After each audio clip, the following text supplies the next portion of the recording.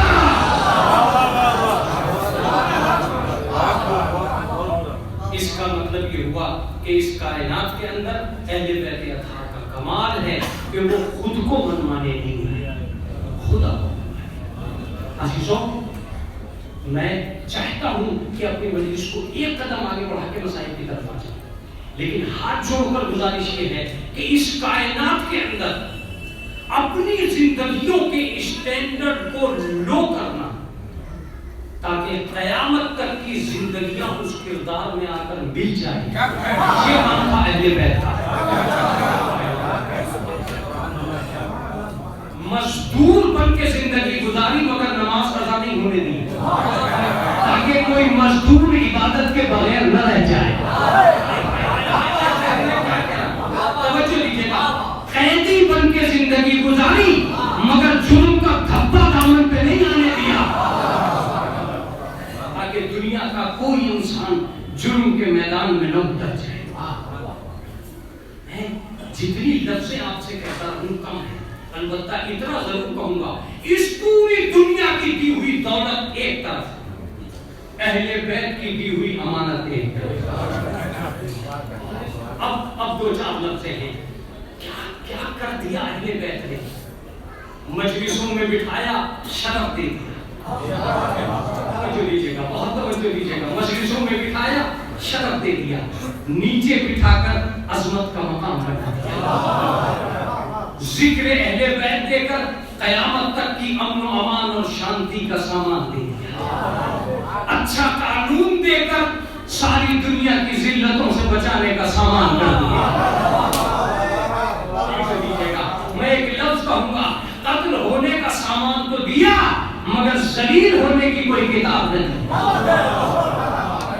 عزتوں کا سرمایہ بنایا ہے اہل بیت نے. کیا ہم فراموش کر سکتے ہیں اس بات کو کہ جس چیز کو اہل بیت اپنا لیتے تھے دنیا کے اندر وہ کمال ہو جاتے تھے؟ کیا تم نہیں جانتے کہ فاطمہ نے چادر کو ہاتھ لگا کر تطہیر بنا دیا، نسل کو ہاتھ لگا کر سید بنا دیا. چار ہاتھ پیروں کا آدمی ہوتا ہے سید، 5 آنکھیں ہوتی ہیں سید کے. بات یہ نہیں ہے کہ 5 آنکھیں ہوتی ہیں سید کے. سید کے پاس ایک ہی چیز ہوتی ہے جس کا نام ہے نسبت فاطمہ. کتنا کٹھن لفظ ہے بابا سلطان، کب تک پہنچاؤ گے، کہاں تک پہنچاؤ گے؟ پہنچنا بہت ضروری ہے. سید اپنی اصل کی وجہ سے عظیم نہیں ہے، اپنی نسل کی وجہ سے عظیم ہے. اس سے عظیم لفظ میرے پاس نہیں. سید اپنی اصل کی وجہ سے عظیم نہیں ہے، اپنی نسل کی وجہ سے عظیم ہے. یہ کسی دولت کا کرشمہ نہیں ہے کہ سید بن گئے، یہ فاطمہ کا تحفہ ہے کہ سید بن گئے. فاطمہ کا تحفہ ہے کہ سید بن گئے. تو مولانا سید کو کب تک عظیم مانے جائے؟ جب تک نسبت فاطمہ کی ہے، جب تک نسبت فاطمہ کی ہے. اس لیے کہ کوئی بھی ذات میں عظیم نہیں ہوتا، اسے نسبت عظیم بناتی ہے. کعبہ اپنی اینٹوں کی وجہ سے محترم نہیں ہے، بیت اللہ ہونے کی وجہ سے محترم ہے. قرآن اپنے کاغذ کی وجہ سے محترم نہیں ہے، کلام اللہ ہونے کی وجہ سے محترم ہے. توجہ دیجیے گا، کلام اللہ ہونے کی وجہ سے محترم ہے. اور آپ نہیں جانتے، مقدس انسان سے بھی یہ کہہ دیا فضلاً علیک انک بالوادی المقدس طویٰ. اپنی جوتیاں اتارو. مقدس تھے موسیٰ مگر مقدس وادی میں تھے، اسے کہتے ہیں نسبت. لیکن کا صاحب کو نسل مل گئی. میں ایک لفظ کہوں گا، نسل سادات سے ہونا شرف ہے، غلط کارناموں کا ہونا ایک غیر حقیقی عمل ہے. شرف دیا ہے فاطمہ نے، اس کی عظمت بھی اسی طرح کرنی چاہیے جس طرح فاطمہ نے شرف دی.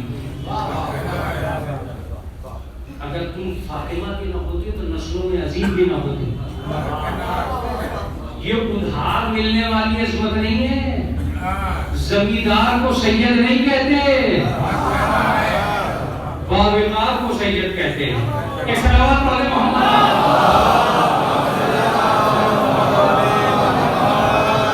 میں بالکل مسائل پہ ہوں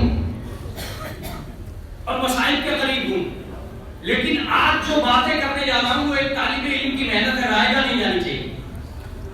جتنے سید اس کائنات میں رہتے انہیں چاہیے کہ اپنی اس چیز کا احترام کریں کہ وہ سید ہے. یہ شرف انہیں فاطمہ کی طرف سے ملا ہے. میں اتنا کہتا ہوں کہ اگر وہ سیدہ نہ ہوتی تو دنیا میں کوئی سید نہ ہوتا. وہ سیدہ تھی تو دنیا میں سید موجود ہیں. مولانا سید میں کیا خاص بات ہے؟ بات خاص کی صرف فاطمہ کی نسبت خاص ہے. فاطمہ کی نسبت خاص ہے. لیکن جب میں نے کتابیں پڑھی تب مجھے پتا چلا کہ سید کسے کہتے ہیں. تو کم سے کم ایک سید کو یہ معلوم ہونا چاہیے کہ سید کسے کہتے ہیں. آپ تیار ہیں؟ ایک سلوات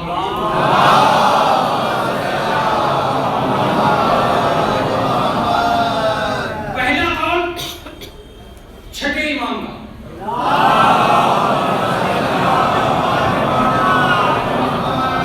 اگر جاگ کے نہیں سنا سارے قول پی جاؤں گا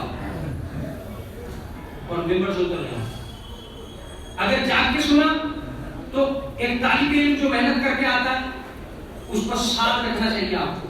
سنیے پہلا قول چھڑے معصوم کا. من کان مع الحق صدقا وباین الخلق وصفا. سید اسے کہتے ہیں جو حق پہ رہتے ہوئے ہمیشہ سچ بولے. اس کو جانا چاہیے تھا. من کان مع الحق صدقا, جو حق پہ رہتے ہوئے ہمیشہ سچ بولے وہ سید ہے. وہ باین الخلق وصفا, اور جو ساری مخلوق میں کردار میں جداگانہ دکھائی دے وہ سید ہے. میں بات کر ہی نہیں پایا. پیاسا چھوڑنے والے کو سید نہیں کہتے, پانی پلانے والے کو سید کہتے.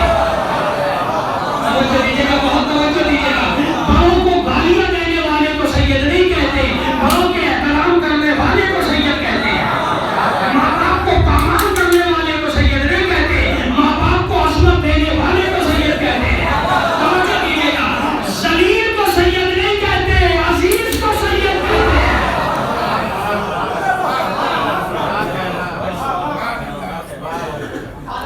باین الخلق وصفا, ساری دنیا کی مخلوق میں جو جداگانہ دکھائی دیتا ہو سمجھنا کہ وہ سید ہے. بیٹھے تو نظر آئے کہ سید بیٹھا ہے, اٹھے تو دکھائی دے کہ سید بیٹھا ہے. ساری مخلوق الگ ہو وہ الگ ہو. اکرمہ بن وائل ایک راوی ہیں, ان سے پوچھا گیا سید کسے کہتے ہیں. ساری بیان نہیں کروں گا. ابن عباس سے بھی پوچھا گیا تھا سید کسے. اکرمہ بن وائل سے پوچھا گیا سید کسے کہتے ہیں. کہتے ہیں کہ السید لا یعاند ولا یحاسد. سید اسے کہتے ہیں جو نہ حسد کرے نہ دشمنی کرے. بیدار ہو کر سنو تو بات بنے گی نا. سید اسے کہتے ہیں جو نہ حسد کرے نہ اناد کرے, دشمنی کرے. اور آگے اس کی تفسیر کرتے ہیں کہ حسد وہ کرتا ہے جو فضیلت میں کم ہو, دشمنی وہ کرتا ہے جو طاقت میں کمزور ہو.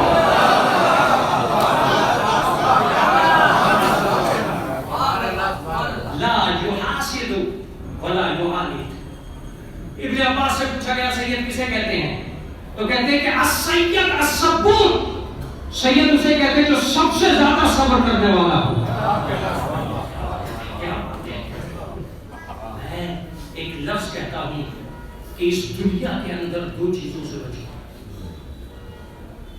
جھوٹی قیادت سے کنارہ کرو, سچی اطاعت پہ بھروسہ کرو.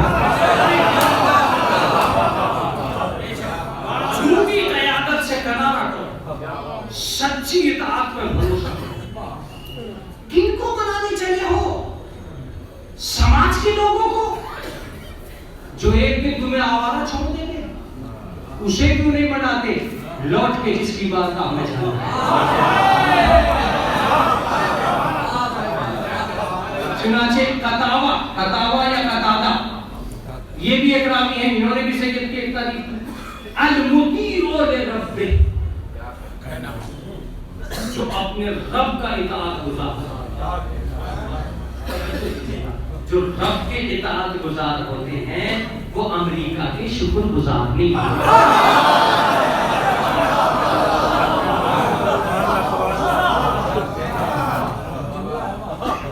وہ میدان میں کھڑے ہو کے کہتے ہیں ہوگا سپر پاور، ہم تو اللہ سے بڑا کسی کو سمجھتے ہی نہیں۔ یہ ہے میں آپ سے کہتا ہوں کہ اس کا مطلب یہ کہ اس کائنات کے اندر جو کچھ چیزیں ہمیں شریعت، دین، مذہب کے اعتبار سے مل رہی ہیں، ہم ان کی حقیقتوں کا ادراک کریں، ان کو سچا مانیں۔ اور ایک اور لفظ سنیے، یہ جو کھلی ہوئی مجلس ہے اس میں تم سے اپیل کروں گا کہ تلنا کرو اس کائنات کی کہ تمہیں کون کہاں اور کیسے لے کے جا رہا ہے۔ یہ دنیا تمہیں مشکلات دے رہی ہے، دین تمہیں مشکل کشا دے رہا ہے، دین تمہیں مشکل کشا دے رہا ہے۔ یہ دنیا تمہیں حاجتیں دے رہی ہے، دین تمہیں حاجت روا دے رہا ہے۔ یہ دنیا تمہیں انتظام و انسلام دے رہی ہے، دین تمہیں امام دے رہا ہے۔ آج کی ڈیٹ میں تمہارا بھروسہ ٹوٹ جائے گا اگر تمہیں یہ پتہ چل جائے کہ تمہارا امام ہے ہی نہیں۔ پردے میں رہ کر بھی ایک طاقت موجود ہے، پردے میں رہ کر بھی ایک طاقت موجود ہے، اور میں اور تم نہیں، دشمن بھی ہلا ہے اس سے۔ ابھی تو ان کے نائب عوام سے مقابلہ ہے، نائب امام سے مقابلہ ہے، یہ تو ابھی امام کا بھی انتظار کر رہے ہیں، ان کے پیچھے کوئی اور بھی ہے۔ نائب امام کا لفظ بتاتا ہے کہ امام ہے، نائب امام کو مانتے رہنا ورنہ کل کو لوگ امام کا بھی انکار کر دیں گے۔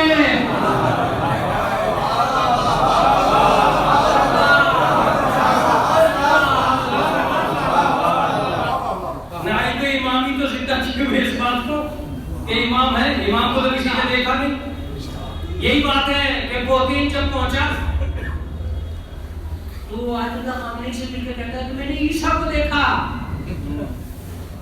بیچارے نے عیسیٰ کی تصویر دیکھی، عیسیٰ کے روپ سنے تھے۔ آپ کو نظر نہیں آ رہا ہے، عقیدت کی نظر اسے کہتے ہیں۔ اسے نظر آ گیا کہ یہ آدمی عیسیٰ کا روپ ہے، جو میں نے عیسیٰ کا روپ کتابوں میں پڑھا تھا ویسے ہی روپ دکھائی دے رہا ہے۔ یہ ہے اس کی نظر، جس نے کبھی عیسیٰ کو دیکھا ہی نہیں تھا۔ میں بھی تم سے کہہ رہا ہوں کہ تم نے بھی کبھی امام کو نہیں دیکھا ہے۔ تلاش کرو، سیرت کو سیرت سے ملانا بہت مشکل ہوتا ہے۔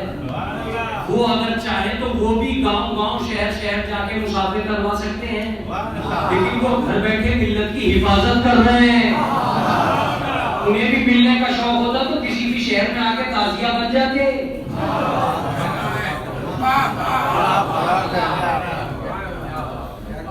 اور گرم مچ جاتی۔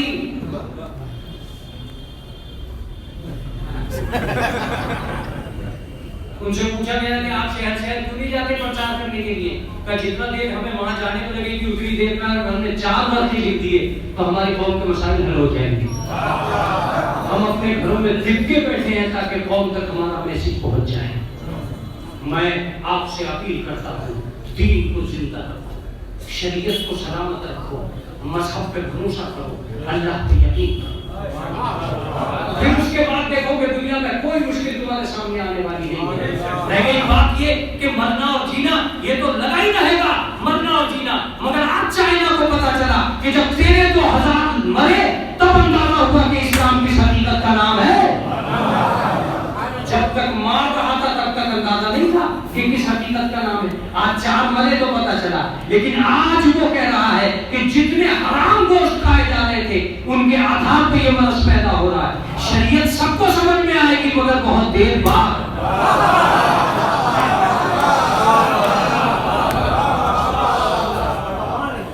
کچھ کو وائرس کے بعد میں سمجھ میں آئے گا,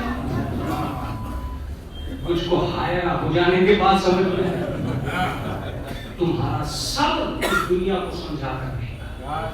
لیکن یہ بات کہ طاقتوں سے مولانا گھبرایا بھی جاتا ہے, ڈرا بھی جاتا ہے. کیا طاقت, کسے طاقت کہتے ہیں؟ ساری دنیا سمجھ رہی تھی کہ سیریا ختم ہو جائے گا. سیریا بھی وہی ہے, بشار الاسد بھی وہی ہے. وہ تو ختم نہیں ہوا. ساری دنیا کہہ رہی تھی افغانستان ختم ہو جائے گا, آج تک ختم نہیں ہوا. 40 ملکوں کا سنگٹھن اگر سیریا جیسے کمزور ملک کو ختم نہیں کر سکا تو امریکہ جیسا سپر پاور ایران کو کیا ختم کرے گا؟ کیا ختم کرے گا؟ کوئی طاقت نہیں ہوتی. طاقت اللہ ہوتا ہے. کوئی قوت نہیں ہوتی. لا حول ولا قوت الا باللہ. کوئی حول نہیں ہے, کوئی قوت نہیں ہے سوائے اللہ کے. تمہارا یقین جتنا مذہب پر اونچا ہوتا چلا جائے گا مشکلیں اتنی ہی آسان ہوتی چلی جائیں گی.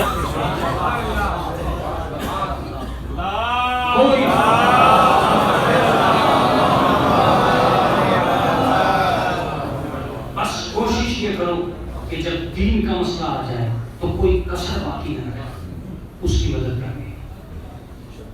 اس لیے کہ وہی لمحہ ایسا ہوگا تجدوہ عند اللہ ہوا خیر و اعظم اجرا. ایک اجر عظیم کی شکل میں وہ چیز جو تم نے خود خرچ کر دی ہے تو تمہیں وہاں جانے گی. یہ مجلس تمہاری اٹھ کے جب سیدہ تک پہنچتی ہے تو سیدہ تمہاری ایک ایک آنسو کو محفوظ کرتی اور محشر میں رک کے کھڑی ہو جائیں گی جناب سیدہ اور ایک ہی جملہ کہیں گی, جب تک میرے بیٹے کے عذاب نہیں ہو جائے, جب تک میرے بیٹے کے چاہنے والے نہیں ہو جائے. میں آگے ایک بھائی کا انتقال ہوا, تم اس کے بھائی کو پرسے کے لیے چلے گئے. کبھی تم نے سوچا کہ حسین کے بھائی کی شہادت ہو؟ کسی کے بیٹے کا انتقال ہوا, تم نے باپ کو جا کے پرسا دیا. کبھی تم نے سوچا کہ علی اکبر کے مرنے پر کس نے پوچھا؟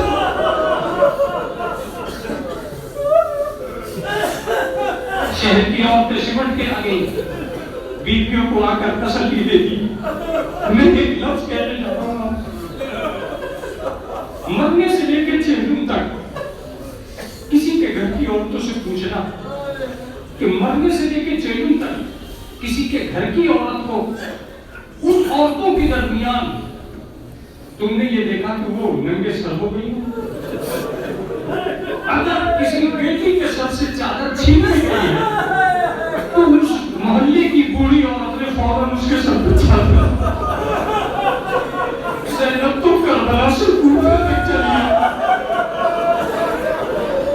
اور کوئی چادر ڈالنے والا نہیں. میرے عزیزوں, کبھی فرصت کیا کرو تو یہ سوچا کرو کہ اہل بیت کے گھر کون فرصت دینے کے لیے آئے, کس نے فرصت دیا؟ کئی 40ویں کی مجلسیں کرنے کے بعد مجمع کسی کے گھر پہنچ گیا کہ ہم اس کو تسلی دیں گے, ہم اس کو تشفی دیں گے, اس کو فرصت دیں گے. تم نے فرصت دیا. میں جانتا ہوں کہ اس کرسی کو زندہ اور سلامت رکھنا, لیکن اب میری بات سنو, جب کبھی فرصت دیا جائے تو اہل بیت کو فراموش نہ کرنا. اہل بیت کو فراموش نہ کرنا. جنہیں فرصت دینے کا حق تھا انہیں دنیا فرصت تھوڑی سی دیر کے لیے آپ کو ایک ایسی جگہ جا کے روکتا ہوں جہاں یہ لفظ بہت کمزور پڑ جاتا ہے, کہ ہائے کیسے سنبھالا ہوگا امام حسین نے. مگر واقعہ وہ حسین ہے, خدا ایک وقت ایسا ہے کہ جب جناب عباس عدل سج کے ہتھیار لگا کے امام حسین کے سامنے آ کے کھڑے ہو,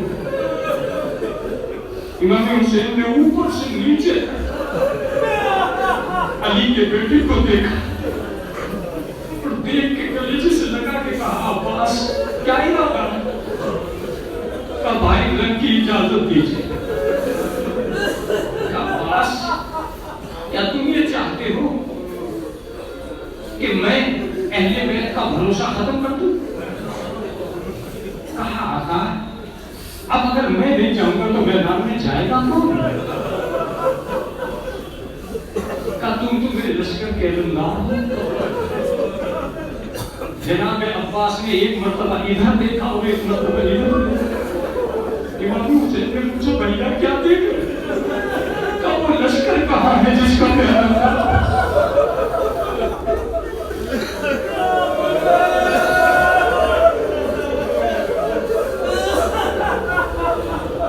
روایت بتاتی ہے کہ جناب عباس خیمے کے اندر تشریف لے گئے اور وہاں سے ایک سوکھی ہوئی مشک لے کر سوکھی ہوئی مشک بہت دیر تک جناب عباس کوشش کرتے رہے کہ وہ مشک کھل جائے. میں تمہیں یقین دلاتا ہوں کہ جناب امام حسین نے یہ پوچھا بھائی تم کیا کر رہے ہو؟ کہ یہ مشک کسی بھی طرح کھلنے کے لیے تیار نہیں ہوتے کہ جب پانی کی کمی ہو جاتی ہے تو چمڑے کی مشک ٹوٹ تو جاتی ہے کھلتی نہیں. ابھی تو میں اس لفظ کو پڑھتے ہوئے گھبراتا ہوں. جناب عباس نے اٹھتے ہوئے ایک جملہ کہا کہ جب مشک کا بغیر پانی کے یہ حال ہے تو سکینہ کا بغیر پانی.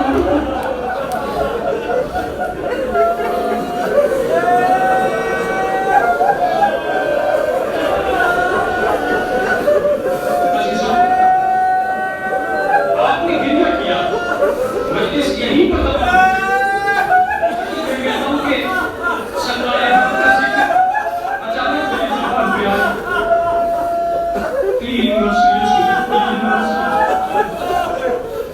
تین مسیح جو حسین نے پڑھی اور دنیا کا کوئی آدمی ایسا مسیح پڑھ بھی کیسے سکتا ہے سوائے سے.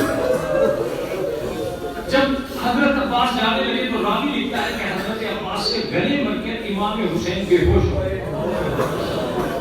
یہ راوی لکھتا ہے اب بے ہوش ہوئے کہ زمین پہ گرے. یہ روایت میں موجود ہے. میں اس طرف نہیں جاؤں گا جو مرثیہ امام حسین نے پڑھا ہے وہ تمہیں سنا کر اپنی مجلس کو امام زمانہ کے حوالے کرتا ہوں. امام حسین نے حضرت عباس کے کاندھے پر ہاتھ رکھا اور ہاتھ رکھ کے ایک جملہ کہا بھائی وہ آنکھیں جو کل تک سوتی تھی اب جاگی اور جو کل تک جاگا کرتی تھی اب سوئی.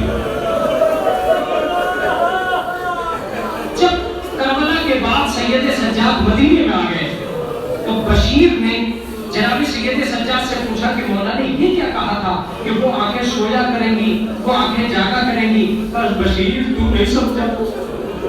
مولا مجھے سمجھائیے.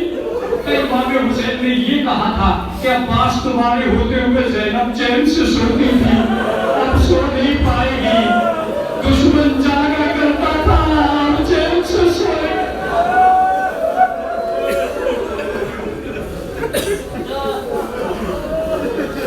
دوسرا مسئلہ امام حسین علیہ السلام نے کہا وہ میں آپ کو سمجھاتا ہوں. الآن انکسر ظہری اب میری کمر ٹوٹی. آپ نے اس روایت کو سنا. میرے آخری لفظ یہاں سے اوپر تک پرسا دیجئے جتنا دینا ہو. جب جب جناب عباس کا ذکر ہو ام البنین کو ذہن میں ضرور لانے کا. اس لیے کہ جناب ام البنین سے زیادہ ماتم کون کرے گا. جناب ام البنین نے بشیر سے جب کہا کہ عباس پہلے شہید ہوئے تو جناب ام البنین نے کہا کہ بشیر مجھے اتنا بتا دے کہ میرا عباس کیسے شہید ہوا. کبھی بھی پہلے اس کے بازو کٹ گئے. جناب ام البنین زمین پر بیٹھ گئی اور آواز دی اے عباس جو بھی گرتا ہے گرنے میں ہاتھوں کا سہارا ہے.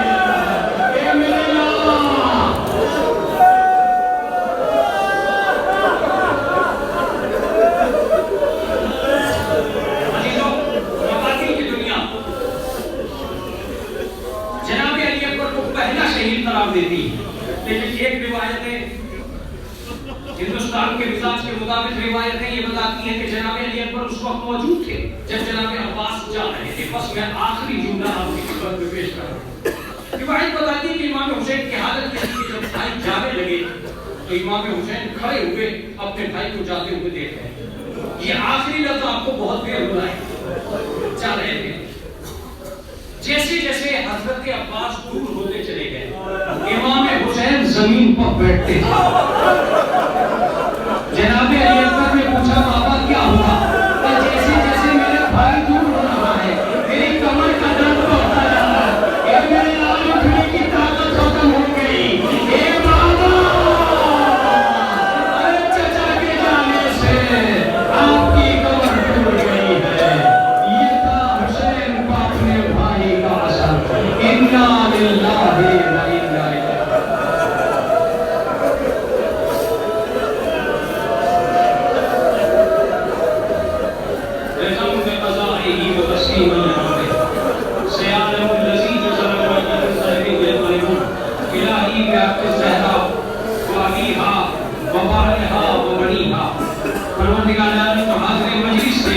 ان کے اٹھتے مشکل کو حل کر میرے معبود ہماری مرادوں کو بندہ. پروردگار جو کی ماں ہے ان کو شفائے کامل و عاجل دے. پروردگار عالم یہ تیرے پیارے کے عزادار ہیں, کوئی ہم نہ ناز کے بھائی کرنے آئے. معبود اس مجلس کا جو ثواب تمہیں مہیا کیا اس کو مضمون کے لیے تسکین کا سبب بنا. پروردگار عالم اس بھری ہوئی مجلس سے تجھ سے اپیل ہے جتنے لوگ بیمار ہیں ان کو شفائے کامل و عاجل دے. پروردگار عالم کسی کے بچوں کی امید ٹوٹنے نہ پائے. میرے معبود اگر زندگی اگر میں ہے تو میرے مالک ان کی حفاظت فرما. پروردگار عالم جو علاقے کے مسافرین ہیں علماء ان کی حفاظت فرما, صحت کاملہ عنایت فرما. پروردگار عالم ان اٹھے ہوئے ہاتھوں کو محفوظ نہ کرنا. امام زمانہ کے ظہور میں تاجیل فرمانا, تاجیل فرمانا. ایک مرتبہ سورہ حمد اور 3 مرتبہ سورہ اخلاص پڑھ کر مرحوم کی روح کو اشارہ ثواب فرماؤ.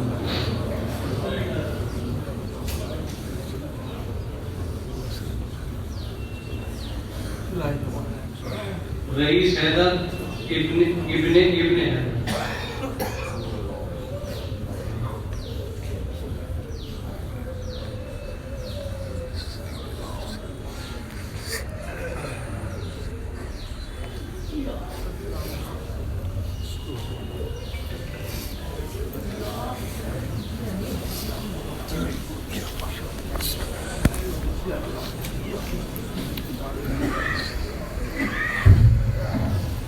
السلام علیکم یا ابا عبداللہ, السلام علیکم یا رسول اللہ, السلام علیکم و علی ابنک و ابیک, السلام علیکم و علی امک و اخیک, السلام علیکم و رحمۃ اللہ وبرکاتہ, السلام علیکم یا علی والمربع, السلام علیکم یا محمد الوفاء والفقراء, السلام علیکم یا منیش الشیعۃ والدوار فی یوم الندامۃ اللہ وبرکاتہ, السلام علیکم یا مولانا یا صاحب الزمان, السلام علیکم یا شریک القرآن, السلام علیکم یا امام الانس والجان, اجر اللہ تعالی فرجک وسعر اللہ مخرجک وظہورک واشر معک ورحمۃ اللہ وبرکاتہ.